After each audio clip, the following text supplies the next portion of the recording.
Welcome back. This is the third video of the irrational ethicist. In the first video I spoke about what is a rational ethicist, and I discussed a most fundamental ethical principle, the anti-arbitrariness principle, that says that in our choices we have to avoid unwanted arbitrariness. The reason why this is the most fundamental ethical principle is basically it's a meta principle. Because it imposes restrictions on finding other ethical principles. So the other ethical principles have to avoid unwanted arbitrariness. Then in the second video I discussed one of those ethical principles that did not have avoidable arbitrariness. So in the second video I discussed the relative preferences principle, and this is a utilitarian principle. It looks at the consequences, at the well-being of individuals, and it is a very demanding principle because we have to maximize preference satisfaction, basically. Now, in this third video I want to discuss another principle which is called the mere means principle, and that relates to a fundamental right, the self-determination right, or the right to bodily autonomy. And this is what we can say, the most fundamental right in ethics.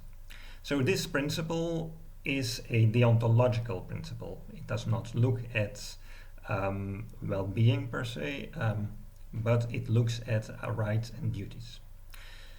So to start, everyone has the self-determination right over one's own body. We are not allowed to use someone else's body against their will as a means for someone else's ends. And this is equivalent to the mere means principle, which says that we should not use someone else merely as a means for someone else's ends. So someone is used as a means to an end if the presence of her body is necessary to achieve the end, and someone is used as merely a means when the use as a means is against that person's will. So when he or she has to do or undergo things against his or her will. Now, you can clearly see that the two conditions. The mere means principle refers to two words, mere and means. Means implies that the body should be present, the body of the victim, and mere means that the victim is used against his or her will. To be more specific, or give examples, we can say that your body belongs to you and no one else may use your body against your will. So we can only use your body if it's not against your will. That is why slavery or rape are immoral. Now, the self-determination right lies at the heart of many moral intuitions, in many moral dilemmas.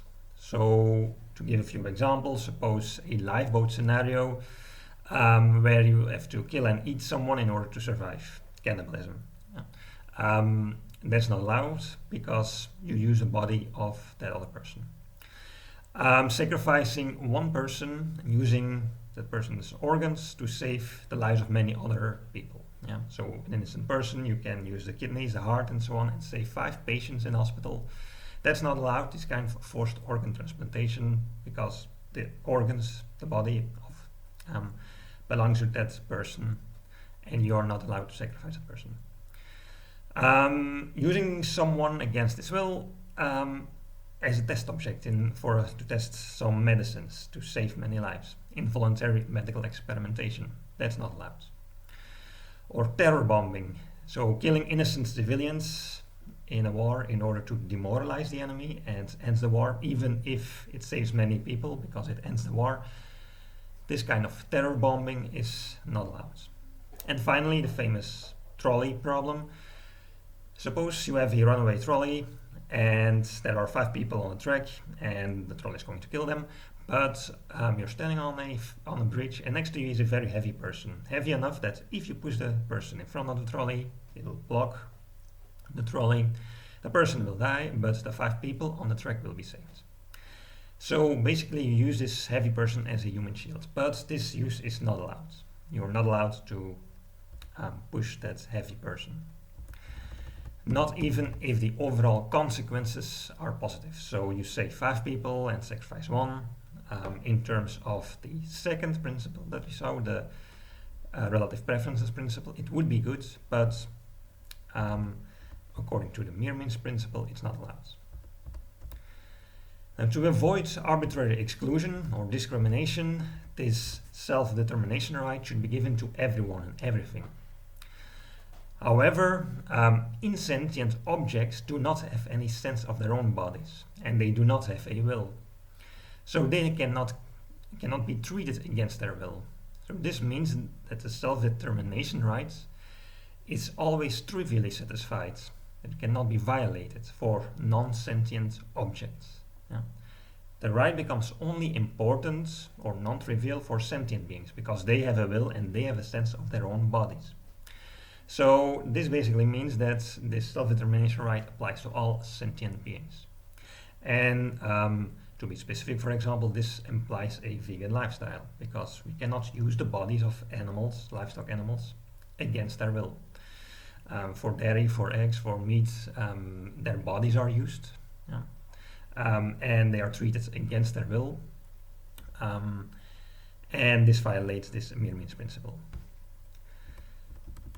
Now, the self-determination right does not have to be absolute. Yeah? If the consequences of using someone as merely means are very positive, or if the use if the usage is only slightly against one's will, a violation of the self-determination right might be permissible. So the hypothetical example, suppose we have a dangerous disease that will kill everyone, and the only way to save ourselves is to do medical experiments on one person. We have to sacrifice this one person in order to save everyone else. Is this allowed? You could say, well, okay, in this case the consequences strong, so the benefits to save all the other people is more important than this violation of this right of one person. So here again we have to weigh the strength of the mere means principle against the strength of the relative preferences principle. And how to do that, that is basically something to be decided democratically. Yeah. Some people believe that the mere means principle is very strong, kind of absolute, that it's almost never possible to sacrifice someone. Other people, more utilitarian inclined people, they say that it's more permissible to sacrifice someone in some situations. Why is this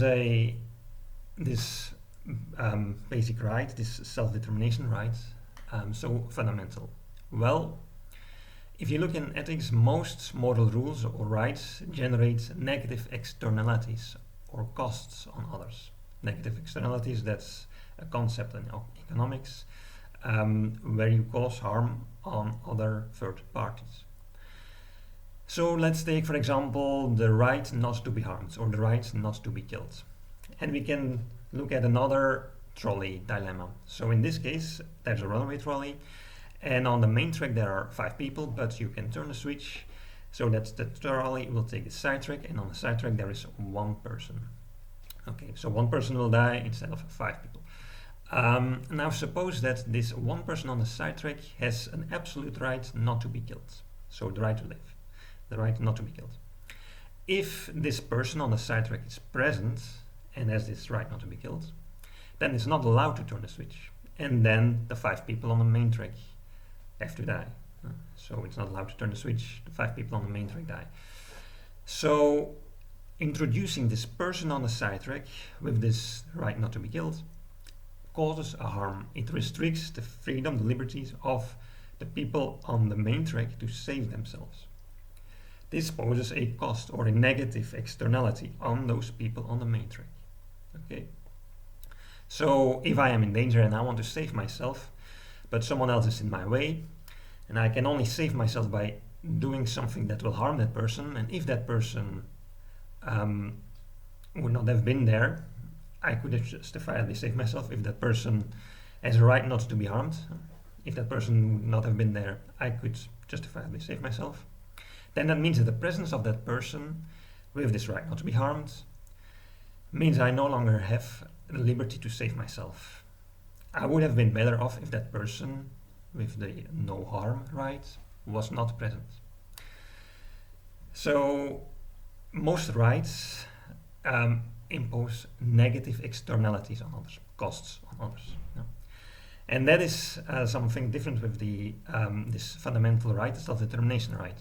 This is the only right that does not generate such negative externalities. The self-determination right, the right not to be used as a means against one's will, does not pose costs on others. So let's look again at the trolley dilemma, again with the bridge and the heavy person, 5 people on the main track. Suppose the heavy person on the bridge was not present. In that case, the people on the main track could not have been saved either. Yeah. So introducing this person, this heavy person on the bridge, with this right of bodily autonomy, would not impose a negative externality on the people on the track, because they would have been as worse off. So that's the difference between this self-determination right and the no harm right. Okay. With the right not to be harmed, if you introduce more people who have this right, other people will be harmed and their liberties will be restricted. With the self-determination right, if you introduce people who have this self-determination right, other people will not become worse off.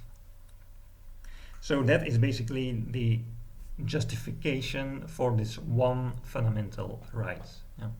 It's actually a right that no one can complain against. Yeah. So let's look again at the trolley dilemma with the bridge and heavy person. Suppose we introduce this heavy person who has this self-determination right. Then the people, and this means that we cannot save the people on the main track. So then the people on the main track, they could complain. They could say like, look, you should sacrifice this heavy person because our lives are at stake, we are 5 people. Now, if they complain, what we can say is, well, your complaint is not valid, because if this heavy person on the bridge would not have been present, you could not have been saved either. So the presence of this person makes no difference if this person has a self-determination right. Yeah. On the other hand, look again at the trolley dilemma with the switch. If there is this heavy person, if there is this person on the side track, and the people on the main track, they complain like, look, you should turn the switch and turn the trolley to the side track. This complaint is valid. Yeah. So these people on the main track, they can complain because they would have been better off if the person on the side track was not present.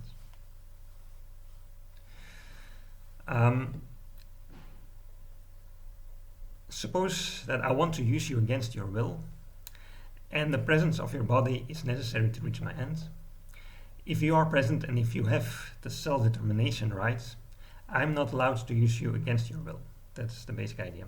I could complain that with this right, I'm no longer able to reach my ends. But this complaint becomes less valid or invalid when we consider the fact that if you were not present, I could not reach my ends either. So it makes no difference to me if you are not present or if you are present and you have this self-determination rights. Your presence does not pose negative externalities on others when you have this right. Introducing people who have this self-determination right does not generate costs on others. Now, this self-determination right also implies other moral principles, such as the difference between doing and allowing harm, and the difference between negative, perfect, and positive or imperfect duties. So if we only had the relative preferences principle that we discussed in the previous video, There will be no distinction between doing and allowing, or between positive and negative duties. But many people have the intuitive moral judgment that doing harm is worse than allowing a similar level of harm. So, for example, pushing a child in the water in order to kill this child is far worse than not saving a drowning child. There are children starving now. I could save them, but I do not save them.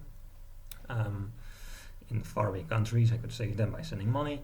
But not saving them is not as bad as going to this faraway country and really shooting those children. So if doing harm and allowing harm would be equally bad, not saving a child would be as bad as murder, and so I would have a very strong duty to save children. I would have to sacrifice a lot to save children, which I do not want. So when I have an absolute duty to save children at all costs, I will become merely a means to help others, which is against my will. And this violates my self-determination rights. So, according to this relative preferences principle that we saw in the previous video, I have a very, very strong duty to save all the children in the world. And that is very demanding. It will impose a big cost on me, saving all those children. Now, if I have to save all the children and basically lose everything I have, all my time, my money and so on, that's something I do not want. And I will be used against my will if I had this duty. My self-determination right will be violated. So suppose I face a dilemma. If I do nothing, 3 people will die, and if I choose to save them, 1 other person will die. If I do nothing, I allow the death of the 3 people. If I do something, I do cause the death of the 1 person. Now suppose that this 1 person is a friend. I do not want to kill this person, so I let the 3 people die. You could say that I had a duty to save the 3 people because 1 dead person is better than 3 dead people. According to the relative preferences principle, it's better to save 3 people than save only 1 person. But if you would say that to me, you would consider me as merely a means to the ends of the 3 people. My presence was required to save the 3 people. Without me, the people could not be saved. And I would have to do something, sacrifice my friend. Something that I do not want. So my self-determination right would be violated if you judge me. Now, if you are not allowed to judge me, it appears as if allowing the 3 people to die is not worse than killing 1 person. You cannot judge me if I allow the 3 people to die, because if you judge me, my self-determination right will be violated. And if you cannot judge me, if you cannot complain, then it gives me a kind of permission that I let the 3 people die, that I allow the harm of the 3 people, and that I do not cause harm to my friend. And this explains this difference between why doing harm is worse than allowing harm. The difference between doing and allowing also corresponds with a difference between positive and negative duties. So a positive duty is a duty of beneficence, a duty to help, where the presence of the agent or the helper is required in order to benefit someone. A negative duty of non-maleficence, the no harm principle, is a duty not to harm someone. This does not require the presence of the agent. If the agent, the one who causes harm, is not present, the no harm principle is trivially satisfied because the agent cannot cause harm if the agent is not present. Causing harm implies the presence of the one who causes harm. When someone causes harm, we can judge that person for violating his or her duty of non-maleficence, without considering that person as merely a means. So without violating that person's self-determination rights. However, if you do not want to help someone, and if I claim that you have to help that person and you violate the duty of beneficence if you do nothing, I would consider you as merely a means. Therefore, violations of positive duties are considered less bad or more tolerable than violations of negative duties. So positive duties are imperfect duties in the sense that while we are not required to always live up to them at all times, these duties are deserving of admiration when you do it. When you help a lot of people, you are a hero that deserves admiration. Helping others is an imperfect duty because there is a whole range of possible levels of assistance that you can give. Helping one person, two persons, and so on. So, on the other hand, perfect duties can and should always be respected at all times. For example, the duty not to use someone as merely a means, that can be a perfect duty. Now, when it comes to positive duties, the duty to help people, some level of partiality is allowed. So consider a situation where I have to choose between saving someone I hold dear, a friend for example, versus saving 3 unknown people. If you say I should save the 3 people, my self-determination right would be violated. So I am allowed to save the person I hold dear.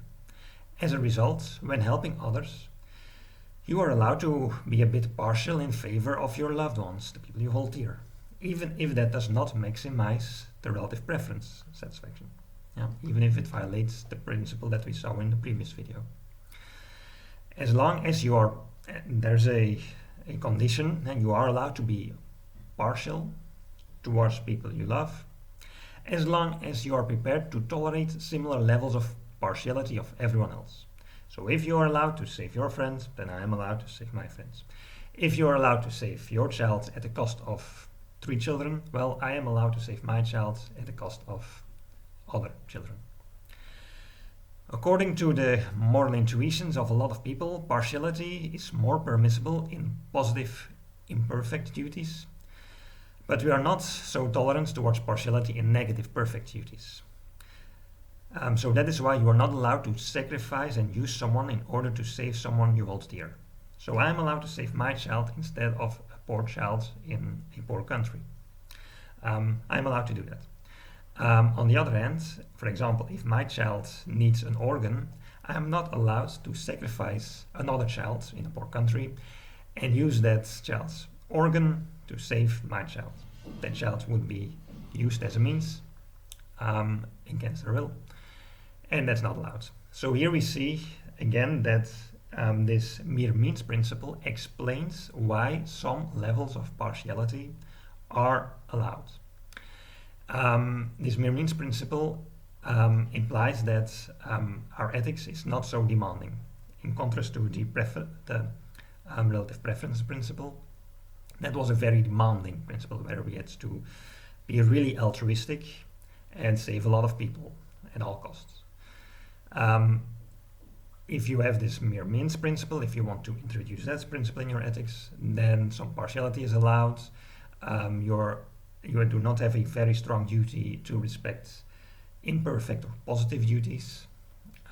So that means the ethics becomes less demanding. But it also has very strong implications. For example, veganism, we cannot use the bodies of other sentient beings against their will.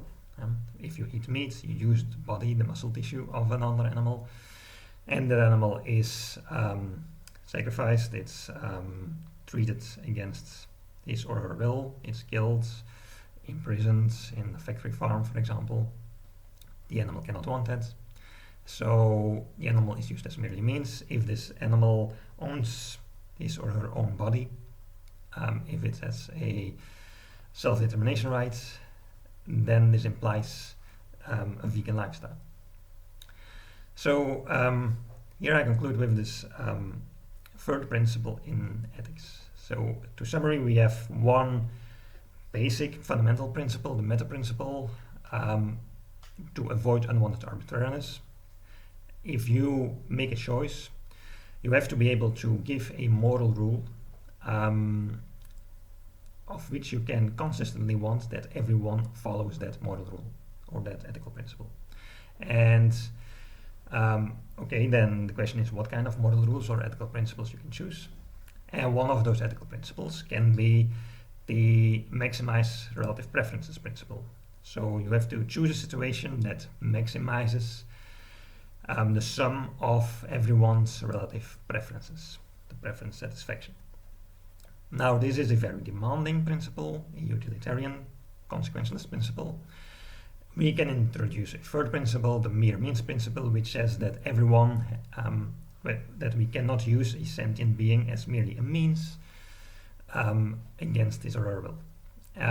So that means that these sentient beings, they have a right to bodily autonomy.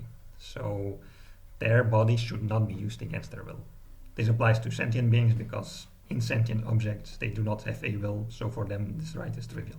You cannot violate this right of, for example, a computer. If I use this computer, I can never use this computer against the will of this computer, because this computer does not have a will, and this computer does not have a experience of its own body. So that's why this right to bodily autonomy of this computer is always trivially satisfied.